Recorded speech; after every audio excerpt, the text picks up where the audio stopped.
O 28 de xuño de 1936 materializábase o inxente traballo do Partido Galeguista nos anos anteriores co éxito no plebiscito do Estatuto de Autonomía.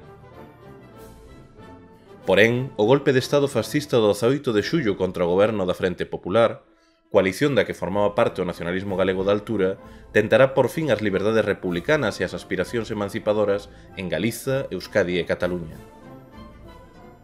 Comeza entón unha etapa de asasinatos, prisión e exilio para os principais defensores dunha Galiza soberana. O noso soño colectivo truncado pola barbarie fascista.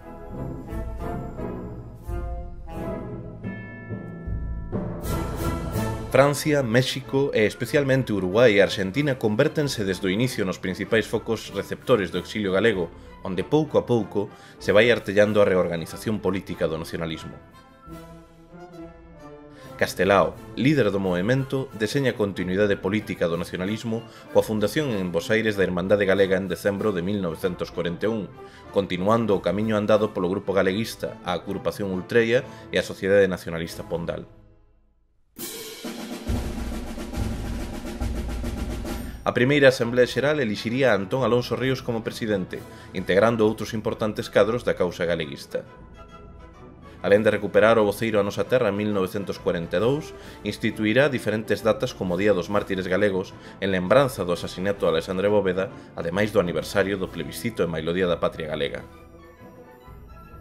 A Irmandade Galega procuraría crear un goberno galego no exilio para manter viva a legalidade derivada do plebiscito do Estatuto de Autonomía de 1936 despois do triunfo do fascismo.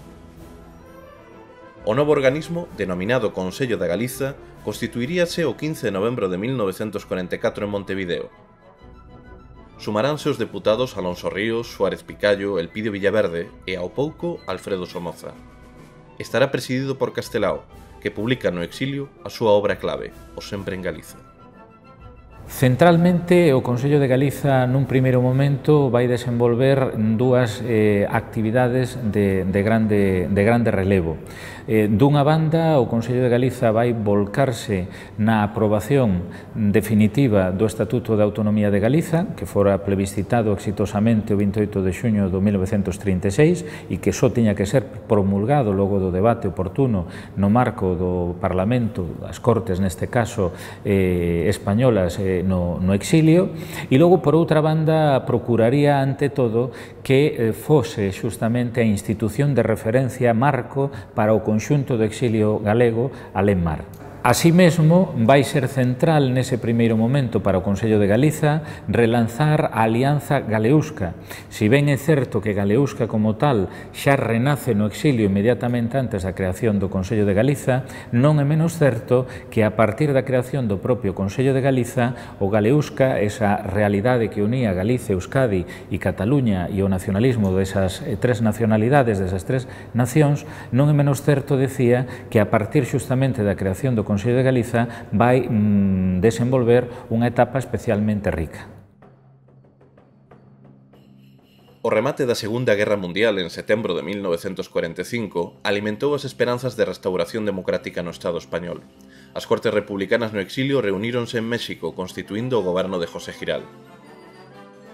O grande obxectivo do Consello de Galiza será o da aprobación do Estatuto Galego, xa plebiscitado fronte ás resistencias de varios sectores, nomeadamente a ala prietista do PSOE. Despois dunha longa pugna, lógrase conformar unha comisión a tal efecto en novembro de 1945, da que formaron parte Alonso Ríos e Suárez Picallo. Castelao acadaría tamén un merecido posto no goberno Giral, un paso esencial para o recoñecemento nacional de Galiza no momento en que se restituíse a legalidade. Asumiu o cargo como ministro sen carteira entre 1946 e 1947 en París.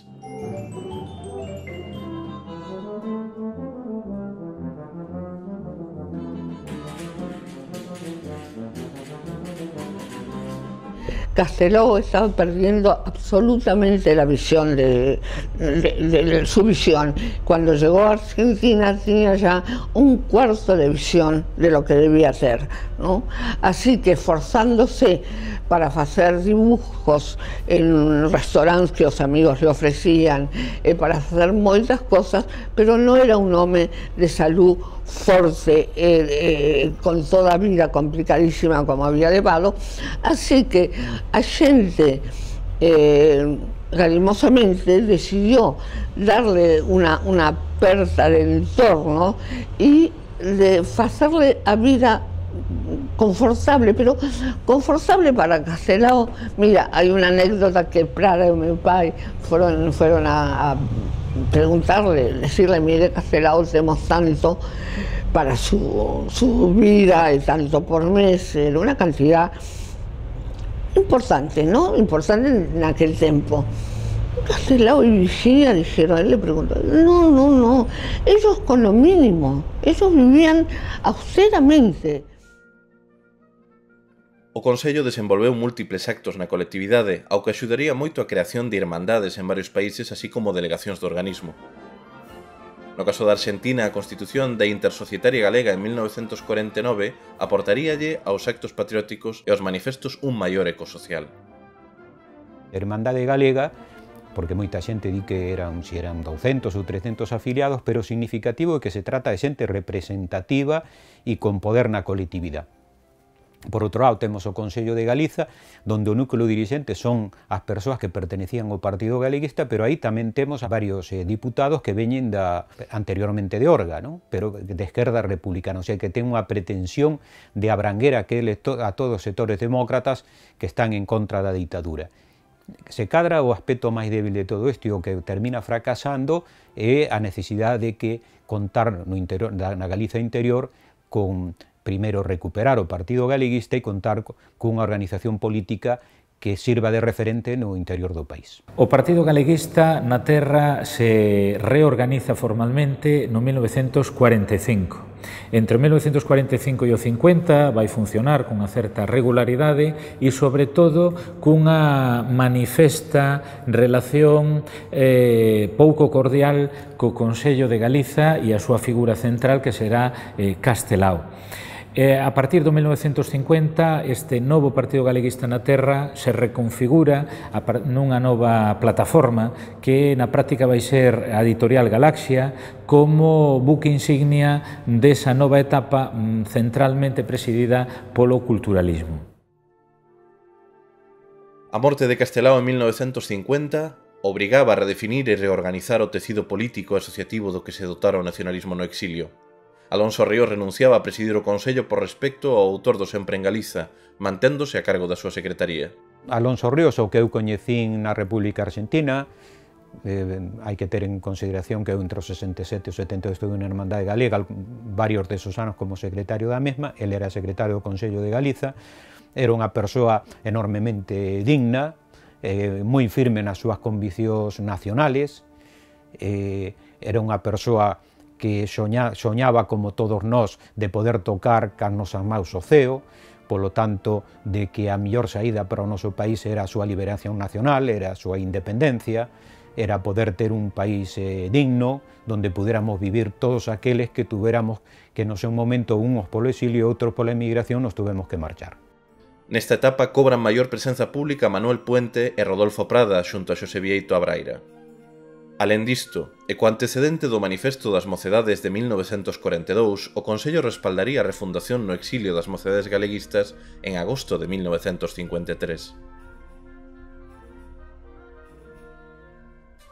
Outro dos fitos máis importantes desta etapa foi o primeiro Congreso da Emigración Galega, que contou coa representación de diversos grupos de nacionalistas exiliados en diferentes países.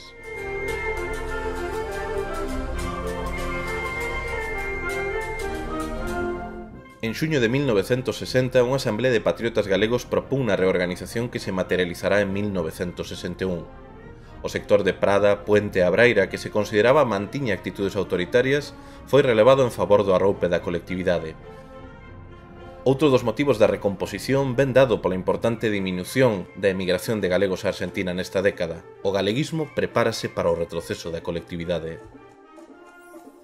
Por outra parte, o contexto internacional muda, con numerosos éxitos dos movementos de liberación nacional e revolucións triunfantes como a cubana. No ano 1962, un grupo de galegos e portugueses, entre os que se atopa o patriota Xosé Velo, toman o transatlántico Santa María para denunciar a continuidade das dictaduras de Franco e Salazar. O traballo do Consello nesta etapa estivo orientado a establecer relacións co interior, confrontando coa postura liquidacionista e culturalista do piñeirismo. Déronselle moita importancia aos pronunciamentos, actos con participación de personalidades e organizacións do interior. Sempre existiron, pero nese momento teñen moito máis forza dúas tendencias que son diverxentes. Non na cuestión nacional, nin siquiera nas relacións co Galicia interior, onde hai unha diferencia entre a maneira que ten de ver tanto o Consello de Galiza como no conxunto da Irmandade Galega cales son as tarefas no interior e están en desacordo con esa actitude derrotista que hai por parte do piñeirismo. Aí non hai diferencias, as diferencias establecese fundamentalmente en relación ao contido social, ao contido de clase que debe ter, digamos, o nacionalismo galego. E aí veñen as diverxencias. Non é casual que a xente que ven da Pondal, xente que no seu momento formou parte, intentou de formar un partido comunista galego, ou xente que pertenece na República Argentina e milita no Partido Socialista, ou sectores do anarquismo, sean os que lle van dar vida, moita vida, a este último período da Irmandade Galega. Inclusive parte deles van ser persoas significadas non só na Irmandade Galega, sino no Consello de Galiza nesta nova etapa. Ao tempo, na Galiza, unha nova xeración de nacionalistas estaba a agromar e o Consello da Galiza faría o posíbel por contribuir á reorganización. Con este propósito envían ao mozo Antón Moreda desde Bos Aires en 1960 que a partir do contacto co grupo Brais Pinto sediado en Madrid conformaría o xerme do Consello da Mocidade en 1963. Este núcleo de mozos e mozas rachaban coa falta de organizacións políticas nacionalistas no interior, a partir do cal nacerán a Unión do Pobo Galego e o Partido Socialista Galego. O Consello da Galiza seguirá vivo até os primeiros anos da década dos 70, mantendo unha presenza simbólica de acompañamento legitimador ao nacionalismo galego. O proceso de xestación da autonomía no final do franquismo evitou, porén, calquera referencia ao único organismo que detentou o espírito da legalidade usurpada ao pobo galego desde 1936. Ao contrario que nos casos vasco e catalán, tratábase máis unha vez de negar calquera recoñecemento nacional ao noso país. Aínda así, o Consello da Galiza supuxo unha experiencia de case 3 décadas de reivindicación que, desde unha vocación patriótica e antifascista, fixo pervivir a nosa dignidade colectiva, xerando as condicións para o reartellamento político do legado de Castelao.